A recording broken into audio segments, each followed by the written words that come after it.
Hello my students, welcome to ದಾರದೀಪ YouTube channel. So ಈ ವಿಡಿಯೋದಲ್ಲಿ ನಾನು ನಿಮಗೆ ಇಂಪಾರ್ಟೆಂಟ್ ಆದ ಒಂದು ನೋಟಿಸ್ NMC ಅವ್ರು ಅಫಿಷಿಯಲಾಗಿ ರಿಲೀಸ್ ಮಾಡಿದ ಬಗ್ಗೆ ಹೇಳ್ತಾ ಹೋಗ್ತೀನಿ. ಸೊ ಏನಂದರೆ ಇಲ್ಲಿ ರೈಟ್ ಸೈಡಲ್ಲಿ ವಾಟ್ಸ್ ನ್ಯೂ ಅಂತ ಇದೆಯಲ್ಲ ಕಾಲಮಲ್ಲಿ ನೋಡ್ತಾ ಹೋದರೆ 7th April 2025 ಒಂದು ವಾರದ ಹಿಂದೆ ಬಿಟ್ಟಂಥ ಒಂದು ನೋಟಿಸು ಇಲ್ಲಿ ನೀವು ನೋಡ್ಬೋದು. Clarification on fee chargeable for MBBS course duration ಅಂತ ಇದೆ. ಇಲ್ಲಿ ಮೇಲೆ ಕ್ಲಿಕ್ ಮಾಡಿ ನೀವು ನೋಡಿದಾಗ ಈ ನೋಟಿಸ್ ಬರುತ್ತೆ. ಇದೇನಂತ ನಾನು ನಿಮಗೆ ಇನ್ ಡೀಟೇಲಾಗಿ ಎಕ್ಸ್ಪ್ಲೇನ್ ಮಾಡ್ತೀನಿ. ಫಸ್ಟ್ ಇದಕ್ಕಿಂತ ಮೊದಲು MBBS ಕೋರ್ಸ್ ಡ್ಯೂರೇಷನ್ ಹೇಗಿರುತ್ತೆ ಅಂತ ತುಂಬ ಜನಕ್ಕೆ ನಿಮಗೆ ಗೊತ್ತಿರಲ್ಲ. ಅದ್ರ ಬಗ್ಗೆ ಫಸ್ಟ್ ಎಕ್ಸ್ಪ್ಲೇನ್ ಮಾಡಿಬಿಡ್ತೀನಿ. ಟೋಟಲ್ ನಮ್ಮದಿರೋದು 5.5 ಇಯರ್ಸ್ ಡ್ಯೂರೇಷನ್ ಕೋರ್ಸ್ ಇರುತ್ತೆ. ಫಸ್ಟ್ ಇಯರ್ 1 ಇಯರ್ ಇರುತ್ತೆ, ಸೆಕೆಂಡ್ ಇಯರ್ 1 ಇಯರ್ ಇರುತ್ತೆ, ಥರ್ಡ್ ಇಯರ್ನ ಫೇಸ್ 1 ಅಂತ ಕರಿತೀವಿ ಮತ್ತು ಫೋರ್ತ್ ಇಯರ್ನ ಫೇಸ್ 2 ಅಂತ ಕರಿತೀವಿ.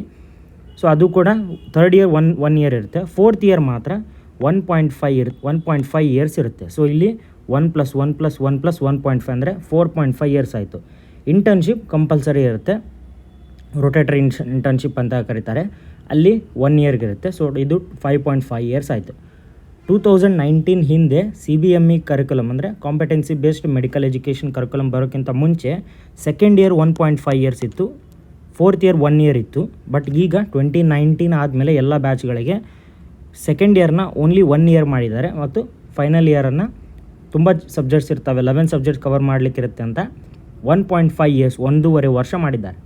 ಸೊ ಇದಕ್ಕೆ ನಿಮಗೆ ಅರ್ಥ ಆಯಿತು ಅನಿಸುತ್ತೆ. ಸೊ ಟೋಟಲ್ 5.5 ಇಯರ್ಸ್ ಇರುತ್ತೆ. ಸೊ ಈಗ ಎಕ್ಸ್ಪ್ಲೇನ್ ಮಾಡ್ತೀನಿ ನೋಡಿ. Clarification on fee chargeable for MBBS course duration.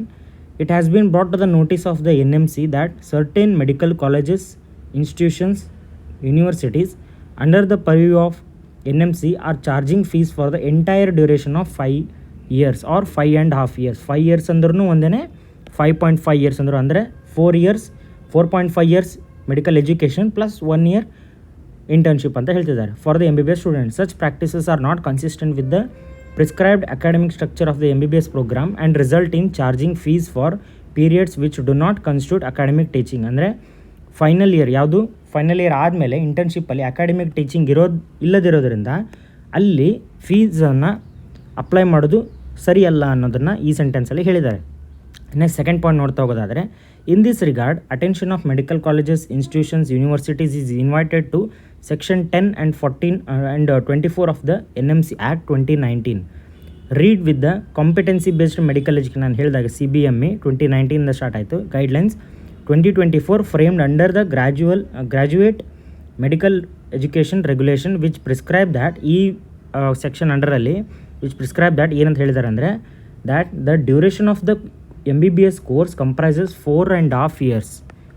ಎಲ್ಲಿ ಟೀಚಿಂಗ್ ಅಕಾಡೆಮಿಕ್ ಟೀಚಿಂಗ್ ಮಾಡೋದು 4.5 years ಇರುತ್ತೆ. ಸೊ ಅದು 54 months ಆಗುತ್ತೆ ಆಫ್ ಅಕಾಡೆಮಿಕ್ ಸ್ಟಡಿ. ಅಂದರೆ ಇಲ್ಲಿ ಟೀಚರ್ಸ್ ಬಂದು ಫ್ಯಾಕಲ್ಟಿ ಬಂದು ಎಕ್ಸ್ಪ್ಲೇನ್ ಮಾಡ್ತಾರೆ, ಕಾನ್ಸೆಪ್ಟ್ಸನ್ನು ಅರ್ಥ ಮಾಡ್ಕೊಳ್ಳೋಕ್ಕೆ ಹೆಲ್ಪ್ ಮಾಡ್ತಾರೆ. ಸೊ ಇದು ಅಕಾಡೆಮಿಕ್ ಸ್ಟಡಿ ಅಂಡರ್ ಬರುತ್ತೆ 4.5 years, followed by 1 year of compulsory rotatory internship. Final year ಆದಮೇಲೆ ಎಕ್ಸಾಮ್ ಆದಮೇಲೆ 1 year ರೊಟೇಟ್ರಿ ಇಂಟರ್ನ್ಶಿಪ್ ಇರುತ್ತಲ್ಲ, ಅಲ್ಲಿ ಯಾವುದೇ ಕ್ಲಾಸಸ್ಗಳಿರೋದಿಲ್ಲ, ಅದು ಅಕಾಡೆಮಿಕ್ ಸೆಷನ್ ಅಂಡರ್ ಬರೋದಿಲ್ಲ. ಅಲ್ಲಿ ನೀವು ಬೇರೆ ಬೇರೆ ಡಿಪಾರ್ಟ್ಮೆಂಟ್ಗಳಿಗೆ ಪೋಸ್ಟ್ ಆಗಿರ್ತೀರ, ಡೇ ಡ್ಯೂಟಿ ನೈಟ್ ಡ್ಯೂಟಿ ಮಾಡಿ ಡಿಫ್ರೆಂಟ್ ಎಲ್ಲ ಒಂದು ಯೂನಿಟಲ್ಲಿ ಹೇಗೆ ಕೆಲಸ ಮಾಡುತ್ತೆ, ಇಷ್ಟು ವರ್ಷ ನಾವು ಕಲ್ತಿದ್ದಕ್ಕೂ ಇಂಟರ್ನ್ಶಿಪ್ಪಲ್ಲಿ ನಾವು ಅದನ್ನು ಹೇಗೆ ಎಕ್ಸಿಕ್ಯೂಟ್ ಮಾಡಬೇಕು ಅನ್ನೋದನ್ನು ಕ್ಲೀನಾಗಿ ಹೇಳ್ಕೊಡ್ತಾರೆ. ಇದು ಇಂಟರ್ನ್ಶಿಪ್ ಅಂತ ಇರುತ್ತೆ. ಸೊ ಥರ್ಡ್ ಪಾಯಿಂಟ್ ಬಂದುಬಿಟ್ಟು, attention is further invited to the interim directions issued by the honourable supreme court of India in Abhishek Yadav versus union of India case, wherein the grievances considered in the said proceedings included issues related to non-payment of stipend and imposition of internship related charges or internship fee which were taken serious note of ಅಂತ ಹೇಳಿದ್ದಾರೆ.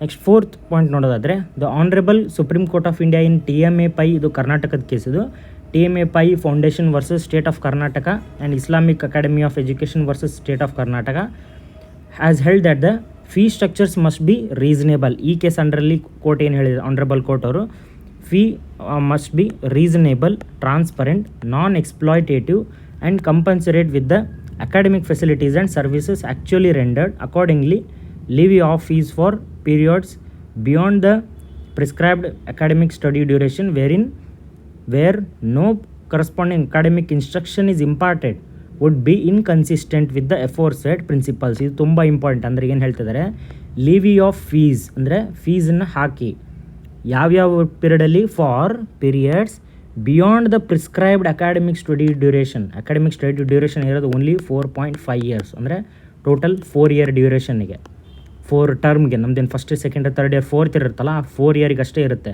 Last 1 ಇಯರ್ಗೆ compulsory internship ಇದೇನಿರುತ್ತಲ್ಲ, ಅದಕ್ಕೆ ಅಲ್ಲಿ ಏನು academic ವ್ಯಾಲ್ಯೂಸ್ನ impart ಮಾಡಲ್ಲ. Where in no corresponding academic instruction is imparted. ಎಲ್ಲಿ ಇಂಟರ್ನ್ಶಿಪ್ಪಲ್ಲಿ ಯಾವುದೇ ಅಕಾಡೆಮಿಕ್ ಕೋರ್ಸ್ನ ಹೇಳ್ಕೊಡೋದಿಲ್ಲ. Which would be inconsistent with the aforesaid principles ಅಂತ ಹೇಳಲಾಗಿದೆ. ನೆಕ್ಸ್ಟ್ 5th ಪಾಯಿಂಟ್ ನೋಡೋದಾದರೆ, in view of the above all medical colleges or institutions or universities are hereby directed that the fee for the MBBS course shall be charged only for prescribed academic duration of 4.5 years. 4.5 years ಅಂತ ಹೇಳಿದ್ದಾರೆ. So 4.5 ಇಯರ್ಸಿಗೆ ಮಾತ್ರ ನೀವು ಫೀಸನ್ನು apply ಮಾಡಬೇಕು. 5th year ಯಾವುದು ಇಂಟರ್ನ್ಶಿಪ್ಪಿಗೆ ಯಾವುದೇ ಫೀಯನ್ನು ಕೊಡಲಿಕ್ಕೆ ಹಾಕಬಾರ್ದು ಸ್ಟೂಡೆಂಟ್ಸಿಗೆ ಅಂತ ಈ ಒಂದು ನೋಟಿಸಲ್ಲಿ ಕ್ಲಿಯರ್ ಆಗಿ ಹೇಳಿಕೊಟ್ಟಿದ್ದಾರೆ. ಫೈನಲ್ ಆಗಿ ಒಂದು point, all medical colleges, institutions, universities are hereby directed to strictly comply with the statutory provisions contained in NMC Act 2019, applicable regulations and judgment passed by the honorable courts. Any instance of non-compliance shall be viewed seriously and appropriate action initiated by the commission as per the extent statutory and regulatory provisions ಅಂತ ಇದೆ. Main ಹೇಳಿದಾರಲ್ಲ ಇದೇ type ಆಗಿದೆ. So ಇದರಿಂದ ಏನಾಗುತ್ತೆ ಅಂದರೆ, government ಕಾಲೇಜಲ್ಲಿ ಇದು mostly problem ಆಗೋದಿಲ್ಲ. ಯಾಕಂದರೆ ಇಲ್ಲಿ ಕೂಡ same first year, second year, third year ಮತ್ತು 4th ಇಯರ್ ಫೈನಲ್ ಇಯರ್ ಇದು 1.5 ಇಯರ್ಸ್ ಉಳಿತೆ. ಉಳಿಕಿದ್ದೆಲ್ಲ 1 ಇಯರ್ಸ್ ಇರುತ್ತೆ. ಇಲ್ಲಿ ಏನಾಗುತ್ತೆ, ಪರ್ ಇಯರ್ ಯೂಶ್ವಲಿ 60,000 ಪ್ಲಸ್ ಅದೇನು ಹಾಸ್ಟೆಲ್ ಮತ್ತು ಮೆಸ್ ಫೀಸ್ ಇರುತ್ತೆ, ಅದನ್ನು ತೊಗೊತಾ ಸೇಮ್ ಬರುತ್ತೆ. ಫೈನಲ್ ಇಂಟರ್ನ್ಶಿಪ್ಪಲ್ಲಿ ನಮ್ಮ ಕರ್ನಾಟಕದಲ್ಲಿ ಪ್ರೆಸೆಂಟಾಗಿ 30,000 ಸ್ಟೈಪೆಂಡ್ ಕೊಟ್ಟು ಯಾವುದೇ ಫೀಸನ್ನು ಕೇಳೋದಿಲ್ಲ ಸ್ಟೂಡೆಂಟ್ಸಿಗೆ ಫೈನಲ್ ಇಯರ್ ಅದು ಇಂಟರ್ನ್ಶಿಪ್ಪಲ್ಲಿ. ಸೊ ಅವ್ರಿಗೇನು ತೊಂದರೆ ಆಗಲಿಕ್ಕಿಲ್ಲ. ಬಟ್ ಪ್ರೈವೇಟಲ್ಲಿ ಏನಾಗುತ್ತೆ ಅಂದರೆ, ಪ್ರೈವೇಟ್ ಮತ್ತು ಡೀಮ್ಡ್ ಯೂನಿವರ್ಸಿಟಿ ಬಗ್ಗೆ ಹೇಳ್ತಾ ಹೋದರೆ, ಫಸ್ಟ್ ಇಯರ್ ಕೂಡ ಸೇಮ್ ಅದೇ ಥರ. First year, second year, third year, 4th year. ಇಲ್ಲೂ ಕೂಡ 4th ಇಯರ್ 1.5 ಇಯರ್ಸ್ ಇರುತ್ತೆ. Third year 1 year, second year 1 year, first year 1 year. So ಇದು ಎಲ್ಲ ಸೇಮ್. ಆ ವರ್ಷದ ಅವ್ರವ್ರ ಕೋಟಾದ ಫೀಸ್ ಏನಿರುತ್ತಲ್ಲ ಅದನ್ನು ಪ್ಲಸ್ ಹಾಸ್ಟೆಲ್ ಮತ್ತು ಮೆಸ್ ಫೀಸ್ ಇದ್ದರೆ ಅದು ಕೂಡ ಕವರ್ ಆಗಿರುತ್ತೆ. ಫೈನಲ್ ಇಂಟರ್ನ್ಶಿಪ್ಪಲ್ಲಿ ಮಾತ್ರ ನಾನು ಹೇಳೋದು, ಇದು ಡಿಫ್ರೆನ್ಸ್ ಆಗ್ತಿರೋದು ಓನ್ಲಿ ಇಂಟರ್ನ್ಶಿಪ್ಪಲ್ಲಿ ಅಷ್ಟೇ.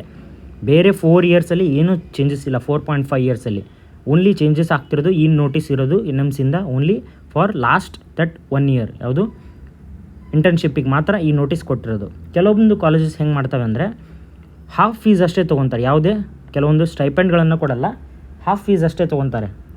ಅಂದರೆ 2 ಲಕ್ಷ ಫೀಸ್ ಇತ್ತಂದರೆ 1 ಲಕ್ಷ ಅಷ್ಟೇ ತೊಗೊತಾರೆ. ಇದು ಒಂಥರ type of colleges. Next type of colleges ಅಂದರೆ ಫುಲ್ ಫೀಸ್ ತೊಗೊತಾರೆ ಮತ್ತು ಸ್ಟೈಪೆಂಡ್ ಕೂಡ ಕೊಡ್ತಾರೆ. ಈ ಥರ ಆಗ್ತಿರೋದ್ರಿಂದ ಈ ಪ್ರೈವೇಟ್ ಕಾಲೇಜಸಲ್ಲಿ ಇದು ಮಾಡಬಾರ್ದು ಅನ್ನೋದ್ರ ಬಗ್ಗೆ ಈ ಒಂದು ನೋಟಿಸಲ್ಲಿ ಈ ಥರ ಹೇಳಿದ್ದಾರೆ. ಸೊ ಈ ವಿಡಿಯೋ ನಿಮಗೆ ಇಷ್ಟ ಆಯಿತು ಅಂತ ಅಂದ್ಕೊಂಡಿದ್ದೀನಿ. ಇದೇ ಥರ ಡಿಫ್ರೆಂಟ್ ಆಗ್ತಿರೋ ಎಲ್ಲ ನೋಟಿಸ್ಗಳನ್ನು ನಾನು ನಿಮಗೆ ಕ್ಲಿಯರಾಗಿ ಅರ್ಥ ಮಾಡಿಸೋಂಥ ಒಂದು ಪ್ರಯತ್ನವನ್ನು ಮಾಡ್ತಿರ್ತೀನಿ. ಸೊ ಈ ವಿಡಿಯೋ ನಿಮ್ಗೆ ಇಷ್ಟ ಆಗಿದ್ದರೆ ನಿಮ್ಮ ಫ್ರೆಂಡ್ಸ್ ಜೊತೆಗೆ ವಿಡಿಯೋನ ಶೇರ್ ಮಾಡಿ, ಚಾನಲ್ನ ಸಬ್ಸ್ಕ್ರೈಬ್ ಮಾಡಿ. ಇದೇ ಥರ ವಿಡಿಯೋಸ್ ಬೇಕಂದರೆ, ವಿಡಿಯೋ ಮಿಸ್ ಆಗಬಾರ್ದಂದರೆ ಚಾನಲ್ನ ಸಬ್ಸ್ಕ್ರೈಬ್ ಮಾಡಿ, ವಿಡಿಯೋ ಲೈಕ್ ಮಾಡಿ, ಶೇರ್ ಮಾಡಿ. Thank you for watching the video.